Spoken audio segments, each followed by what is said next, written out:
1623년 3월의 새벽 궁궐은 비에 젖어 있었다.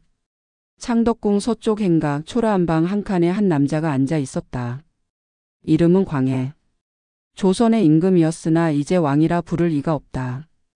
바깥에선 인조 반정의 군사들이 피 묻은 깃발을 내걸었고 궁녀들은 숨을 죽였다. 그는 손끝으로 찢어진 교지를 쓰다 멈춘다. 이것이 나의 죄인가? 먹물은 번지고 바람은 문틈을 스쳐간다. 그는 한때 나라를 지키려 했으나 이제는 나라의 이름으로 끌려난다. 그가 떠올린 것은 권력의 정점이 아닌 전쟁의 불길이었다. 임진년에 불타는 궁궐 그리고 피난길의 백성들. 그때 그는 왕이 아니었다. 그저 살아남은 사람 중 하나였다. 그러나 그 혼돈 속에서 사람들은 그를 왕의 그림자라 불렀다. 나는 나라를 위해 미쳤던 것인가 아니면 나라가 나를 미치게 만든 것인가? 그의 눈빛에 스친 질문은 공기 속에 흩어진다. 밖에서는 반정군의 고함이 들린다. 역적 광해를 잡아라. 그는 조용히 웃는다. 왕자에서 쫓겨난 왕의 웃음은 비극이 아니라 체념이었다. 그날 밤 그는 마지막으로 붓을 들고 남겼다. 나라를 두려워하라. 나처럼. 누군가는 그를 광인이라 기록했고 누군가는 성군이라 부른다. 그러나 진실은 그 두 단어 사이의 틈에 있었다. 광해는 몰락의 문턱에서 깨달았다. 미친 왕이란 때로 세상이 감당하지 못한 자의 이름이었다. 그리고 그가 감히 버리지 못한 질문 하나만이 남았다. 왜 나였을까? 그 질문이 조선의 역사를 흔들기 시작했다. 1592년 4월. 일본군이 부산포에 상륙했다. 불길은 남해에서 북으로 바람보다 빨리 번졌다. 조선의 왕 선조는 의주로 달아났고 한양은 하루아침에 버려졌다. 그때 16의 세자 광해는 궁궐에 남았다. 기록은 말한다. 세자가 도성을 떠나지 않고 백성의 안위에 힘썼다. 그는 자신보다 어린 병사들에게 죽음을 명했고 굶주린 아이들에게 남은 곡식을 나누어 주었다. 왕이 사라진 나라에서 그는 임시의 왕이 되었다. 백성이 나를 본다. 그때의 광해는 그것이 두려웠다. 왕이 아니라 한 사람의 청년으로서 그 시선의 무게를 견딜 수 없었다. 그러나 나라가 기울어질수록 그는 단단해졌다. 그는 파괴된 성의 돌무더기 위에서 결심했다. 아버지는 북쪽에서 왕이라 불리고 나는 이곳에서 백성을 지킨다. 그렇다면 왕은 누구인가? 전라는 그에게 냉철함을 가르쳤다. 감정보다 계산, 분노보다 생존. 그의 정치적 본능은 전쟁 속에서 태어났다. 전쟁이 끝난 뒤에도 그는 평화를 믿지 않았다. 승전의 환호가 들릴수록 그 눈빛엔 피로가 서렸다. 그는 알고 있었다. 전쟁이 남긴 것은 폐허만이 아니었다. 사람의 마음에 새겨진 두려움, 그게 더 오래 남는다는 걸. 백성은 세자를 칭송했고 신하들은 그를 경계했다. 선조의 귀에 광해를 따르는 무리라는 말이 들려왔다. 그날부터 세자 광해는 충신이 아니라 위험한 존재로 기록되기 시작했다. 그는 그때 이미 알고 있었다. 왕이 되기 전부터 그는 이미 왕의 적이 되어 있었다. 전란이 끝나자 선조가 돌아왔다. 그는 초췌했고 눈빛은 의심으로 가득 차 있었다. 백성은 세자를 칭송했지만 왕의 귀엔 그것이 반역처럼 들렸다. 광해는 궁의 문 앞에서 아버지를 맞았다. 무릎을 꿇고 머리를 조아렸으나 선조의 손은 그의 어깨를 스치지 않았다. 그는 눈을 들지 않았다. 이제부터 내 자리를 다시 지워야 한다. 그날 이후 궁궐의 공기는 차가웠다. 선조는 말 없이 그를 멀리했다. 신하들은 세자를 견제했고 조정은 둘로 갈라졌다. 한쪽은 세자의 공을 높였고 다른 쪽은 그 공이 불순하다고 했다. 광해는 스스로 침묵을 택했다. 그는 말보다 침묵이 오래 남는다는 것을 배웠다. 밤마다 그는 등잔불 아래에서 일기를 썼다. 아버지의 사랑을 받지 못한 왕은 백성의 사랑으로 자신을 세워야 한다. 그러나 백성의 사랑은 왕에게 위험한 무기였다. 선조는 후궁의 아들을 새 세자로 세우려 했다. 궁궐은 다시 불안해졌다.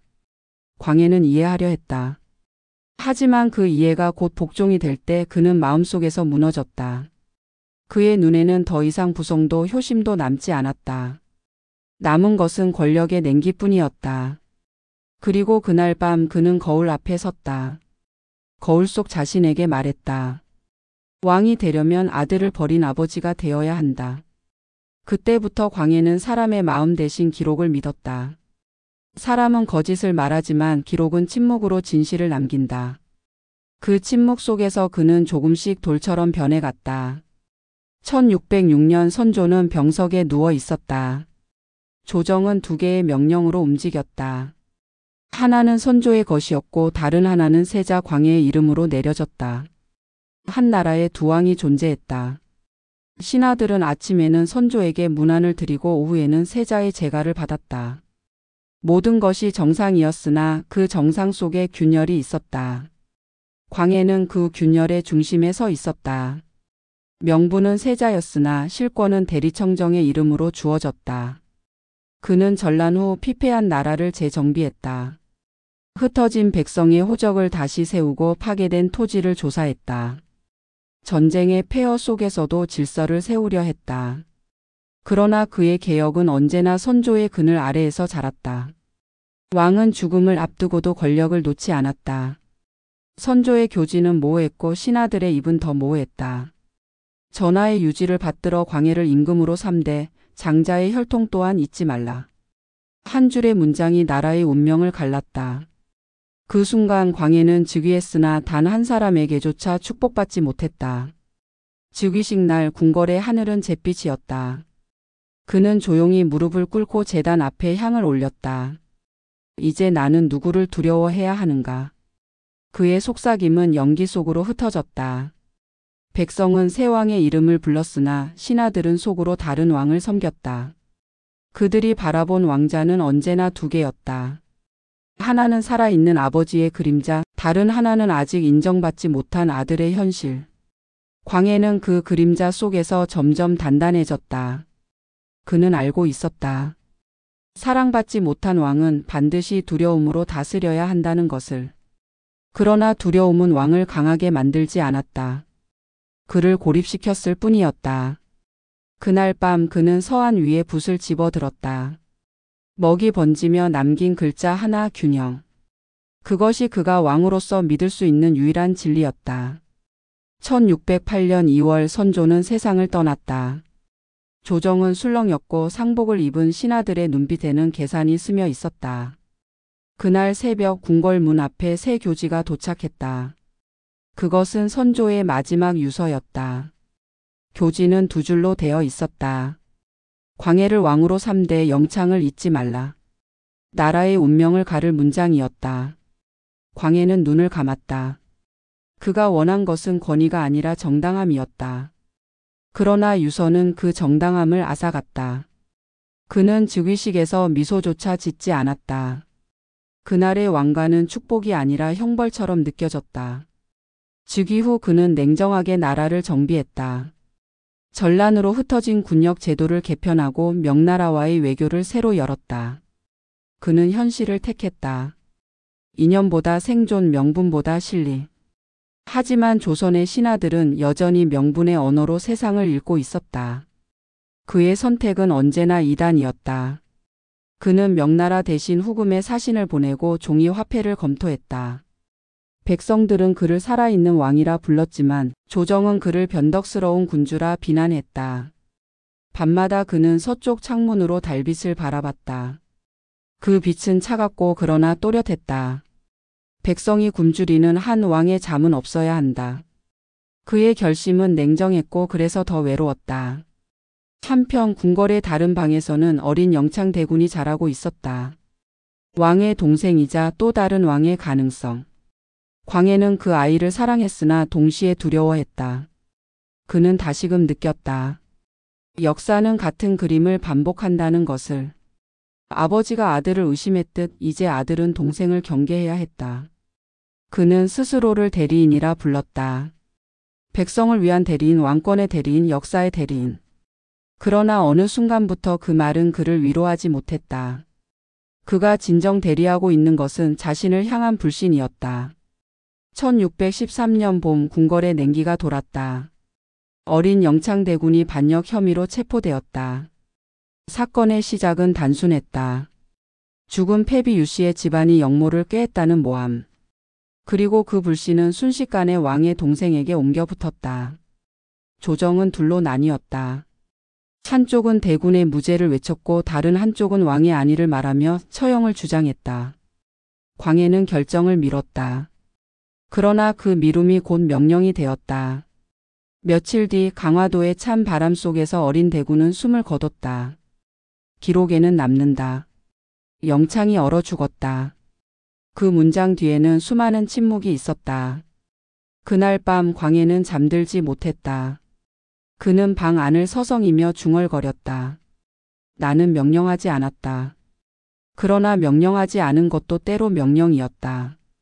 그의 얼굴엔 피로가 스며 있었다. 그는 권력을 지켰지만 인간은 잃었다. 백성은 그를 두려워했고 신하들은 그의 눈치를 보았다. 그때부터 그를 향한 소문이 퍼지기 시작했다. 미친 왕, 냉혈의 군주, 형제를 죽인 자. 그는 아무 말도 하지 않았다. 침묵이야말로 자신을 지키는 마지막 벽이었기 때문이다. 그러나 그 침묵은 세상의 귀에 광기로 들렸다. 그는 스스로를 위로했다. 나라를 지키기 위해 피를 흘리지 않으면 나라가 나를 버릴 것이다. 그 말은 논리가 아니라 주문이었다.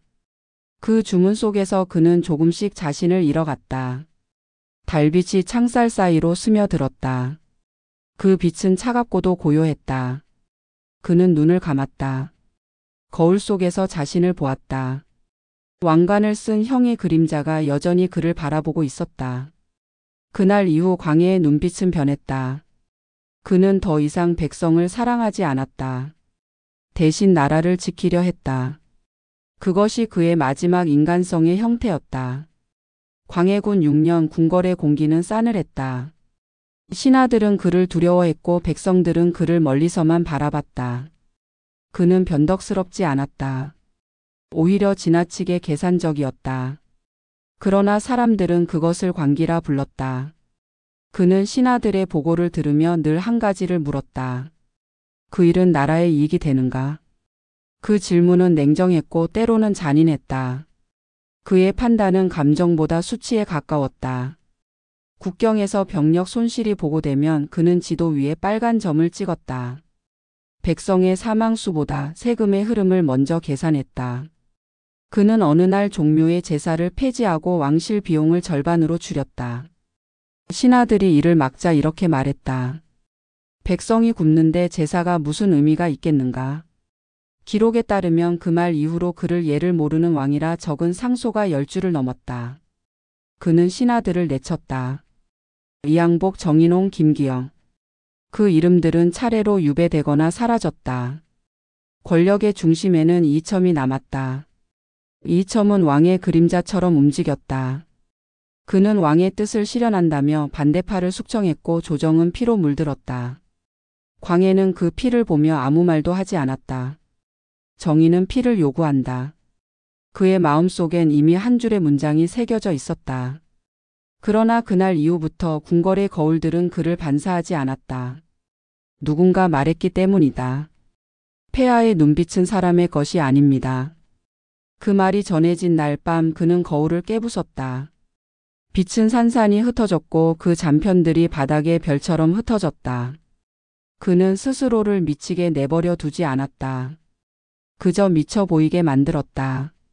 광기라 불리던 그의 표정은 사실 냉철한 선택의 결과였다. 무너져가는 왕권을 지탱하려면 사람들은 왕을 두려워해야 했다. 그의 웃음은 그날 이후 더욱 차가워졌다. 그 웃음이 궁궐을 떠돌며 이렇게 불렸다. 광해의 미소. 그 미소는 백성의 기억에서 오랫동안 지워지지 않았다. 광해의 조선은 거대한 두 강국 사이에 끼어 있었다. 명은 쇠락했지만 여전히 조선의 종주국이었고 청은 떠오르는 신흥 세력이었다. 조정의 신하들은 명에 충성해야 한다 외쳤고 광해는 침묵했다. 그는 침묵 속에서 계산했다. 명에 붙으면 전쟁이 오고 청에 붙으면 역사가 무너진다. 그는 둘 다 피하고자 했다. 그의 머릿속에는 백성의 얼굴이 있었다. 전쟁은 더 이상 감당할 수 없는 일이라 생각했다. 1619년 명나라가 후금과 전쟁을 일으켰다. 조선은 명의 부름을 받았다. 신하들은 의리라 했고 광해는 한숨을 내쉬었다. 그는 1만 3천의 조선군을 보냈다. 그러나 명과 후금 사이에 낀 조선군은 결국 양쪽의 총탄을 맞는 운명이었다. 사르 후 전투, 조선군 장수 강욱립은 결국 후금에 항복했다. 나라의 체면은 무너졌지만 병사들은 살아 돌아왔다. 광해는 그를 재주지 않았다. 살아 돌아온 것만으로도 공이다.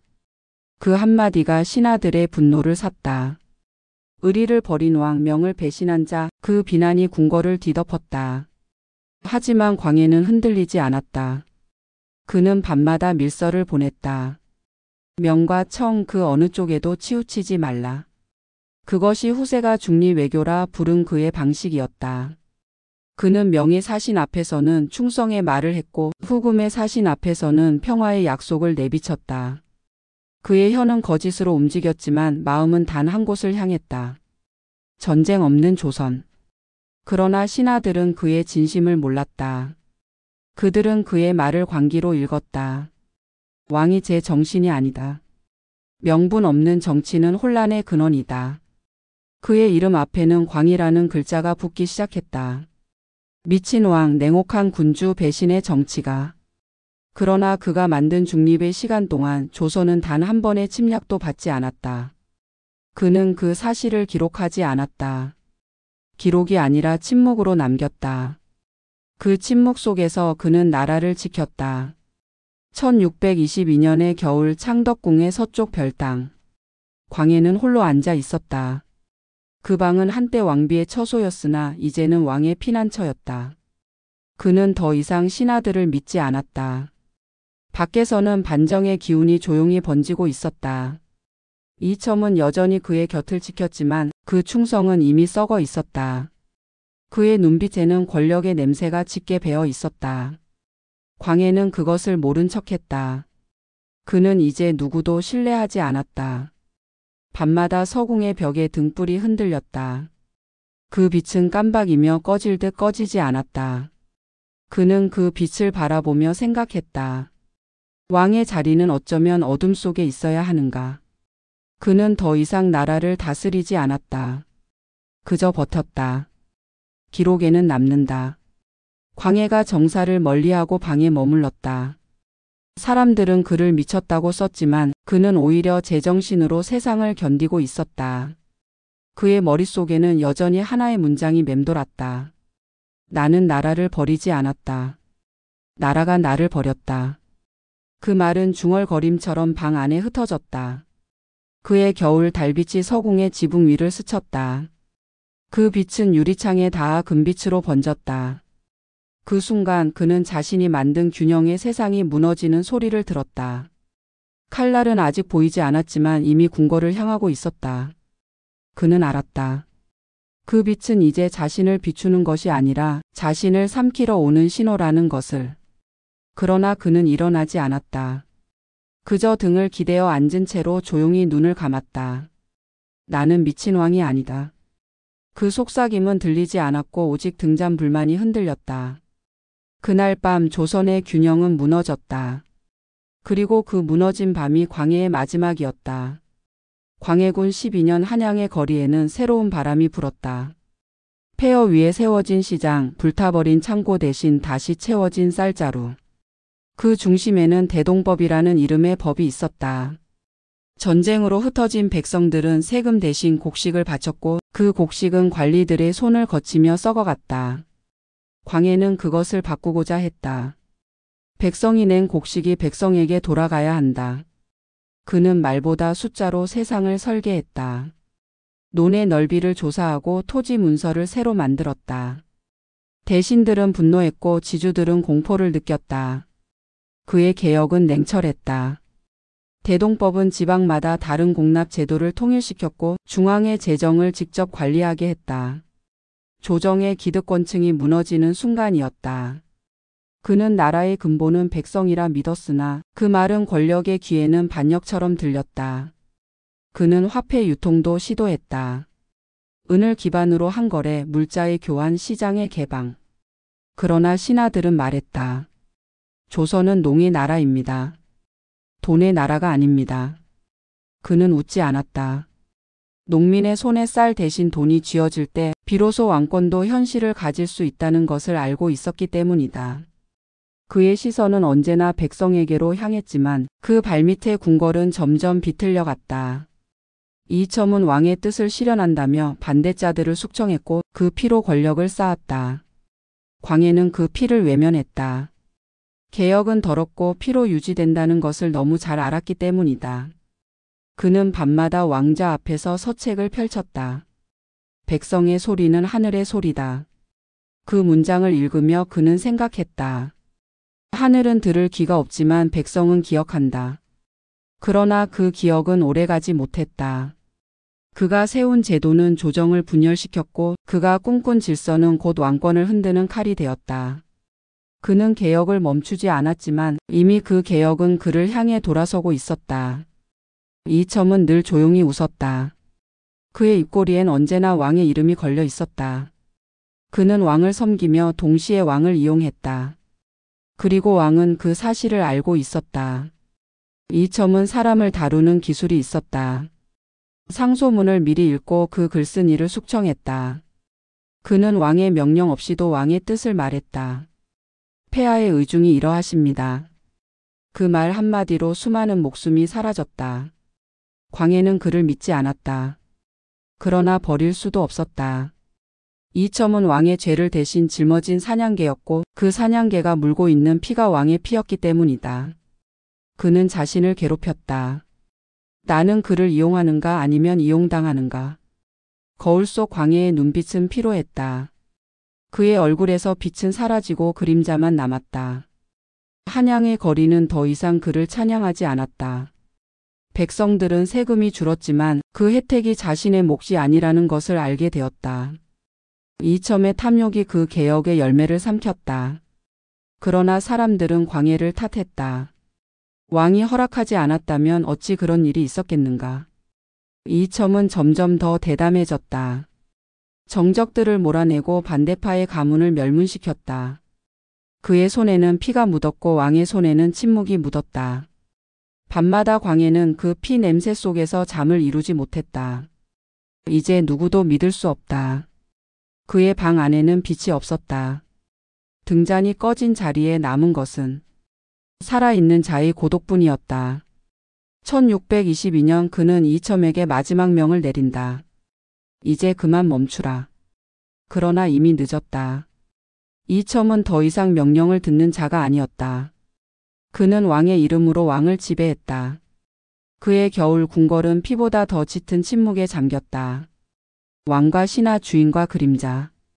둘의 구분은 더 이상 존재하지 않았다.